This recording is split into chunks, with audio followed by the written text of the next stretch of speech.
Hey guys, welcome back. Our episode number 2. We survived the first episode. We did. Got through it. I'm not gonna lie, I've shared it, but I haven't watched it. I cannot. As soon as I put to listen to it, I heard my voice. I dreaded this video, so I was like, "Why did we do this?" But very glad that we made it for another week. Yep. This is a spring break week, so we're excited for that. Woot woot. Just kind of give you a little update about some things that we have going on. So by the time you see this, we do pre-recording. So by the time you see this, we will have already done our mission endeavors that we have planned for the first part of spring break, Monday and Tuesday. Just to let you know, Coffee Pot crew has asked if we could help kind of clean up. We wanted to do some cleanup in our youth room, do some little jobs here at the church, and then if possible, help another church or ministry on Tuesday. So we're hoping that that's what we were able to do, and we celebrate. Uh, when you guys are watching this, we're hoping to be celebrating Absolutely. what we were able to do with those things. But Quick, what you quick plug with that. okay? Follow the Instagram. We'll post stuff. Hopefully, by the time you watch this, we'll have posted stuff on what we did on those couple of days. And so, if you haven't already, go follow our Instagram, which is 806. eight- I'm about to sneeze. Excuse me. Excuse me. So 806 Calvary students. There you go, 806 Calvary students. And so, Also, if you're liking what you see on this, subscribe to our video, Yeah. our channel, Yeah. and hit the like button, just so we know you guys are out there and that we're not wasting our time putting this together for you. very true. So yeah, so don't forget to do those things. Last week we talked about anger and how it gets in the way of us in our worship towards God. What did you? I'm going to put on a. You can speak freely and know that I won't hit you when we turn the camera off, Josh. So, what is some things that you thought about with our message last Wednesday? And it was good. I think one of the things that stuck out to me, as far as like when we get angry, it's really hard for us to control. Is not necessarily, excuse me, with our friends. To me, it's the family portion of it. We live with them, and so we do life with them, and we get angry with them, and we kind of just say, "All right, bye. I'm leaving. I'm going to my room," and we tend to, I don't know, not necessarily address the anger within our family just because we have to live with them. And so we're like, well, they're going to be here whether I apologize or not. And so the whole thought process of, God has called us to be forgiving of one another, not just our friends who we see every once in a while, but I mean, even the people who we literally live with. And it's hard to do that at times because, I mean, like I said, I live with them. They're not going anywhere. I can stay angry at them, but it's not healthy. And so, And one of the things too, I think, is different from my generation to yours, and now the youth. I think is um, the freedom we have to get to express our anger yeah, the way we do, and the ungodliness yeah, that gets allowed when we get angry. yeah, I still it's crazy to me to think of that some of the kids in our youth group can yell so louder than their parents yell at them, or feel justified in doing that. right, Don't get me wrong, I struggled with anger, but mine was more the attitude and the crying and the distancing myself, mm, which I saw that hurt my family, but uh, now with the fact that I think so much respect gets lost too in honoring our parents right, or our siblings. yeah, You know, I wasn't scared to yell at my siblings as much as my parents, yeah, but I do agree that's a thing that really does affect our family, and we take for granted forgiveness in home. right, The fact that we have a family that is yeah, still going to be our family, because also with the other side of that coin, that's not the case as much as it used to be. right, I can't tell you how many people I know that don't talk to their siblings or don't talk to their parents anymore. yeah. Especially when you move out and Yeah, well, like I shared that I don't want to share too much, but about that person oh, right, who was hadn't spoken to his family in years, Yeah. and what that was causing. Yeah. So just yeah. That was me though. I mean, growing up in high school, hey, you get to take your sister to school now. Do I have to? And going through the whole, well, I don't really want to take care of you. I don't really care that you're here.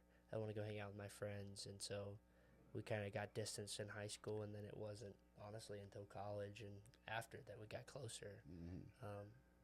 But I wish we would have gotten close in high school. Yeah. And throughout all that. You know, the part for me that really hit me, Josh, as I went home thinking about it, was the loving our enemies, not to be so angry towards enemies. You know, I've preached that before, but man, it's hard. Just thinking about our students and thinking about what I was saying, sharing, God's word, and thinking about, man, but it's so hard to be loving and not to be angry with those who've hurt us. Not to allow that anger to ruin us. We struggle with worship when that person we're angry with walks into the room. Right. So by the way, Josh, make sure you put your phone on silent so that any texts that come in will not bother us. By the way, that was from the boss. So anyway, Dr. Rush just sent us a text, but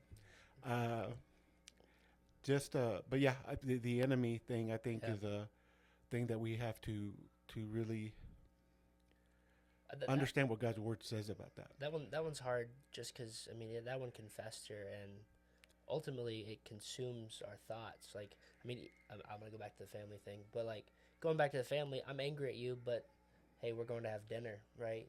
My anger isn't necessarily right then, right there. But when it's with your enemies, right, the people you don't always see, it's, man, I can't believe they did that to me, and going home and just continually thinking about that, and that's a hard one. And one of the things Dr. Rush had shared in a sermon he did on Psalms 23, he talked about, and you prepare a banquet before my enemies. Yeah. And he said, we think of our enemies on earth, but according to what Jesus teaches, we're not supposed to have enemies on earth. Right. The enemies that God prepares that banquet for is the devil. Yeah. That he has to see us be blessed by God, and it annoys him. That's the enemy that he talks about.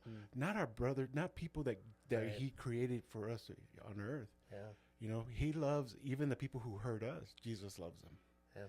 And it's I just left thinking about that and realizing, man, we really have to work on not allowing anger to affect us, even with the people who have gossiped about us, talked bad about us, or hurt us.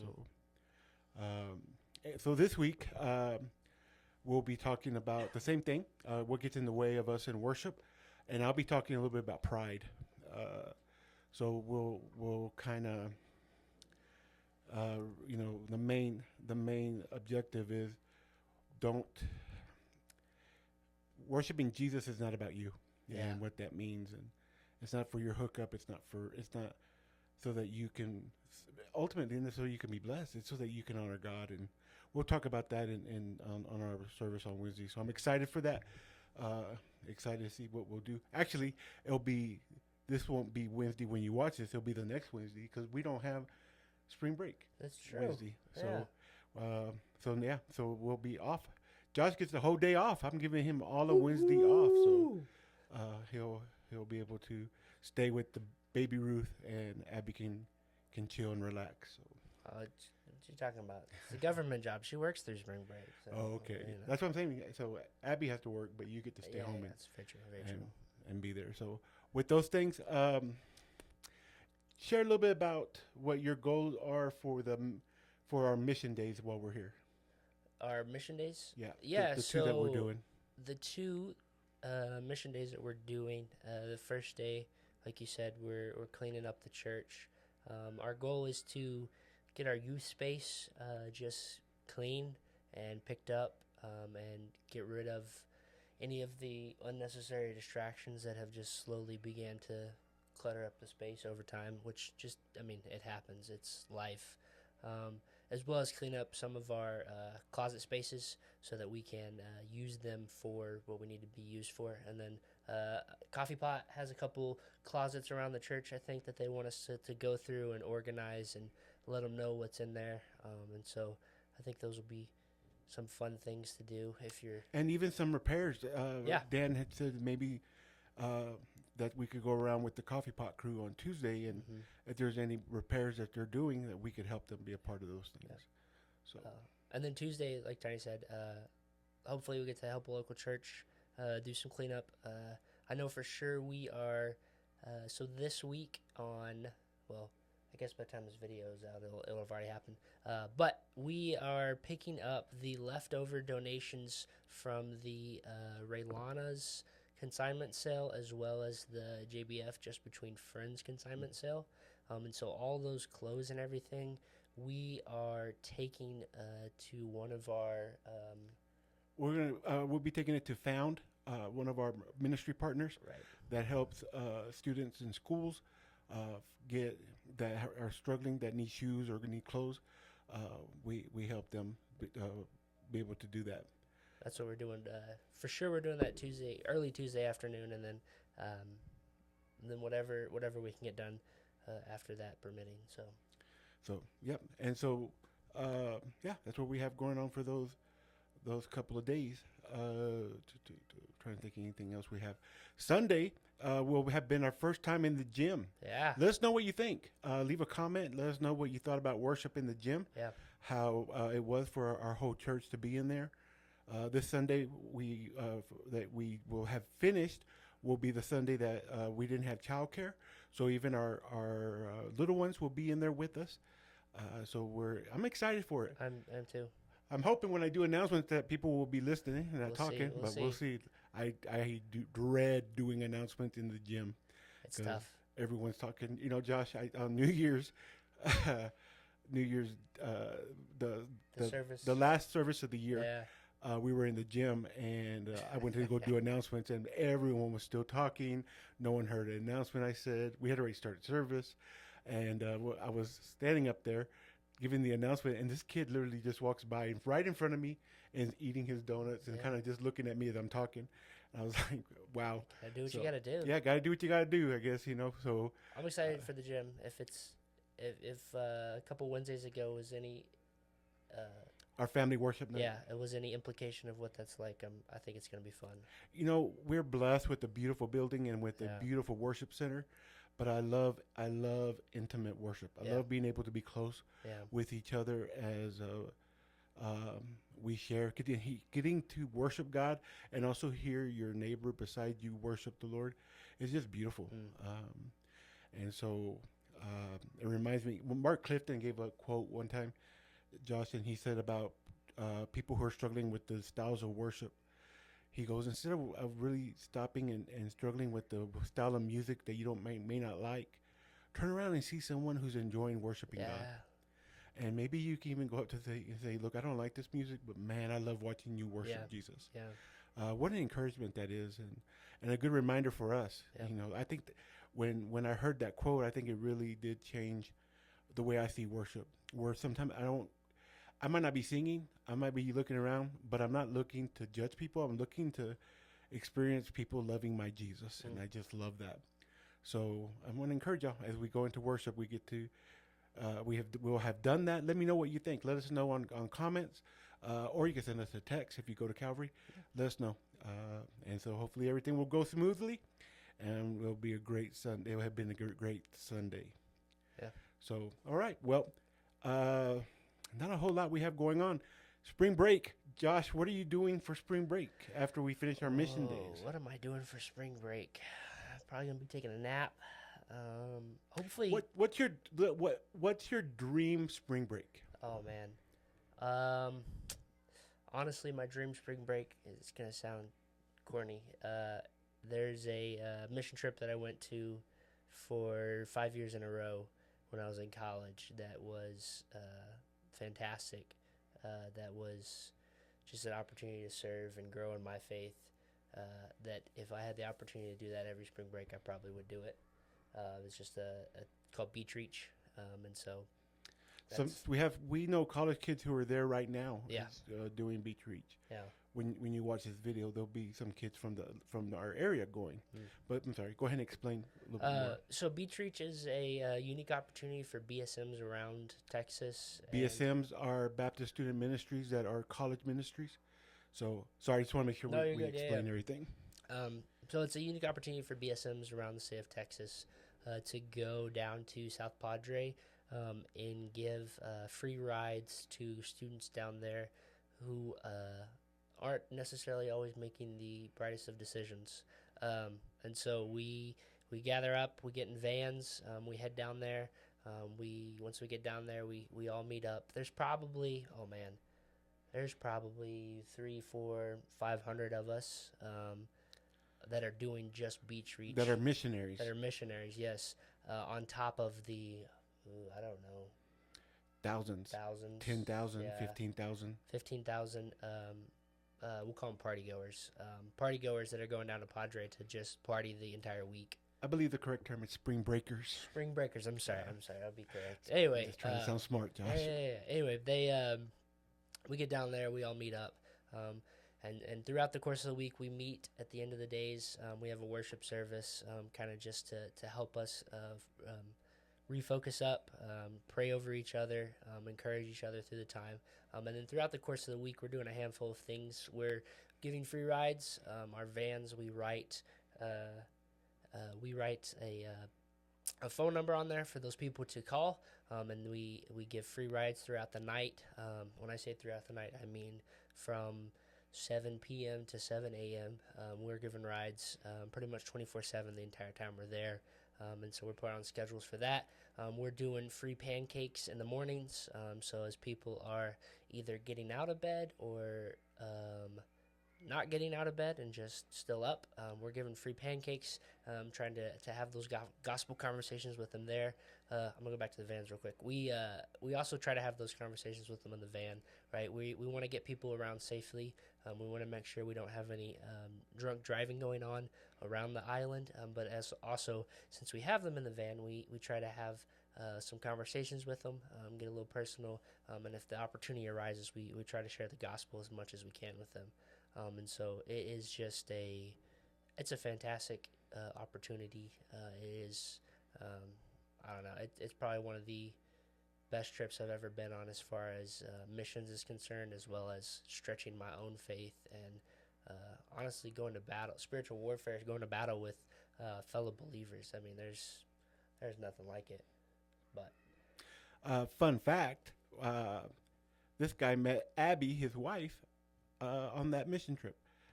They were both missionaries going to South Padre. They went with the same BSM, Baptist Student Ministry.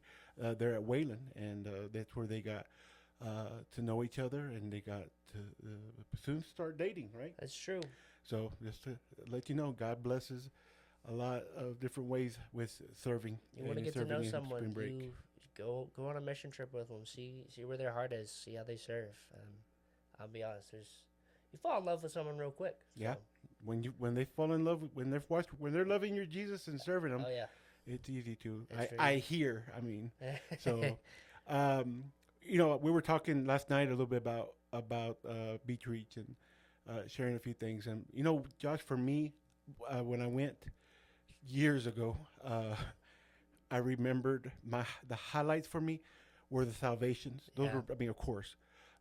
Seeing people who accept Christ that were there, but the people who were there and we were sharing with them, and they go, "Why am I not doing what you're doing? Yeah, I'm a Christian. I'm a believer, and I came here for the wrong reasons." Yeah. And for them to, instead of they went for a purpose to party, but they have this conversation, and they God's Holy Spirit brings conviction, and it changes what they were planning on. And how many of those kids that went to a party, but they have this gospel conversation, realize, hey, I'm a believer and I need to be sharing, and they sign up to be a part of what we're doing. Yeah. They're helping give rides. They're helping have gospel conversations. They stop the partying and are doing serving with us, and they get to celebrate in the baptism. One of the things I noticed, I'm always grateful for the baptisms. Oh, it's a and for cool those thing. who accepted Christ. Yeah. But again, talking about watching people. But when you watch those that went for one reason Yeah. and now they're serving, and then them watching the baptism, Yep. I I see their hearts just melt, Yeah. and it's just a beautiful thing. So that's a great Yeah. great spring break. Yeah. I wish mine was as nice and beautiful as Josh's. Honestly, my dream spring break would be a staycation where I just stayed home, uh, did a little bit around the house, watched movies, got to sit in the backyard. Watch your recordings of the Cowboys winning the Super Bowl years ago. I don't have to. I don't have to watch them. They're still being played in my mind and heart Okay. every day. Yeah. So he's a punk. Pray for Josh. You have to work Wednesday now. Anyway, but I guess for me it'd be a staycation, and then That'd be fun. or spending time with my nieces and nephews. Yeah. I love when I get to hang out with them and do things. So for me, I'm of course I'm a lot older than Josh, but that's kind of my dream spring break would be to do something like that. So That's cool. all right, now time for our stories. Josh, I asked you a question and told you kind of get ready for it. Uh-oh. We're going to kind of do we listen but we don't judge, except we're free to judge, jokingly of course. But what were some things that you did? What did you get in trouble in youth ministry Oh gosh. for a prank or going a game or getting caught doing something that keep it calm? But what were some things that you remember going, I can't believe I got caught doing that? Looking back now, there's one thing that I remember at one youth camp that was so stupid, and I don't know why we thought it was fun and decided to do it. But one night after everything's over, we're back in our rooms and everyone's showering, doing all that, and all of a sudden we break out into like a towel whipping thing. That doesn't. It's And, already not going to be good. I mean, All right. it escalated quickly to the point where we've got people with whelps on their backs, and it was extremely dumb. And especially when the leader walks in, it's like, "What are you guys doing?" And everyone's like, "Oh, nothing." While everyone's like wincing in pain from the towel. And of course, back then I thought it was super fun, but I don't. Know Why do teenage boys think stuff like that is fun? I don't. Anyway, I've that I'm just hurting just thinking about. Oh that. yeah, it was not But- fun. So, So okay. that's one of my. I mean, oof. We loaded an elevator one time and too many bodies. Elevator. What camp did you go to? Oh, this was at church actually. Oh, okay. Yeah. This First was our Baptist church. Plainview. First Baptist Plainview. We Get loaded the the shout out. elevator a little too full, and so we had to sit there for a second, sort of kind of pry the doors open so someone could crawl out, and then the elevator started working. But I wouldn't recommend doing that either. Yeah. Please do not do that here at Calvary. No. Corey will leave you in there. Yeah. So do not try to. We're only a 2-story building. Stairs are great. No, we got a basement, buddy. We don't go there. Sometimes. Ah. All right, but anyway, so yeah, do not overdo our elevators. Anyway, so so those are yours. Those are mine. Okay, I was thinking of mine. Okay, first one was, I don't know why this was so cool for me. I got caught, got in trouble, but it was lights out. We had to stay in our dorms, and for some reason we thought it'd be cool to be dressed in black and sneak out and be kind of like SWAT or ninjas or whatever Yeah. we thought. And all our goal was to get to the little creek that they had at the camp. Camp Chaparral, shout out. Yeah. To get to the creek that they had at the time, to make it all the way over there and make it back without getting caught and make it back into our beds. Didn't happen. We got in trouble, and so because we got in trouble, we had to every day clean up the cafeteria Nice. at the end when Nice. everyone was done. We helped the missionaries who worked at camp Yeah. clean. So yeah, so that was one. Another thing I did that I regret doing, but it was anyway, was we had one of my friends, and he had trouble waking up every morning, and so Oh no. he would be late to stuff, and we would get in trouble. Our counselor was very strict, and we got in trouble. So what we did was, the counselor was asleep, everyone was asleep. We turned on the lights, got dressed, and went to his bed and shook him and said, "Hey, you're gonna be late." And he got up real quick, grabbed his clothes, went, took a shower, did stuff. It's 2 in the morning. Oh. We turn off the lights. We go back to bed, and he's brushing his teeth. He's doing all his morning ritual that he does. That's so mean. He gets out, comes back into the into our room, our cabin room from the restroom, and he goes, "Why is it dark? Where's everybody?" I go, "Shh, dude, it's 2:30. We're asleep." And he goes, "Bro, I'm wide awake." I go, "You got to stay like that." And so he had been up from 2 o'clock, and he could not take a nap. He could not. He stayed awake all day. Man, And I remember seeing him in worship. Dude, that's brutal. was funny was in worship because he fell asleep in worship too, and our sponsor said that if he did it one more time, he was gonna be in trouble. And so this was him in worship. He just had his eyes and he was just holding them up. And I was like, wow, I felt horrible. Man. And so, well, he went to bed right at lights out though that Yeah. next day, and woke up early the next day. So, Nice. but yeah, I kind of regretted doing that. So those were some That's pranks tough. that I did that I'm not proud of. But anyway, we have camp registration online, ready for you guys to start looking at. Yep. We'll have the QR code for you guys to begin to register. We'll have those things. I put the link in the video description. So So cost for camp this year is $250 plus. Well, not plus. Includes how much is the deposit that we're needing from people? 65, I believe. So it includes a $65 deposit that the camp's asking for. Make sure you talk to us if you're planning on going to camp. Camp is what date? Do you know? Camp is June 15th through the Attaboy. 19th. Through the 19th. We'll leave that Sunday after church, which is Father's Day.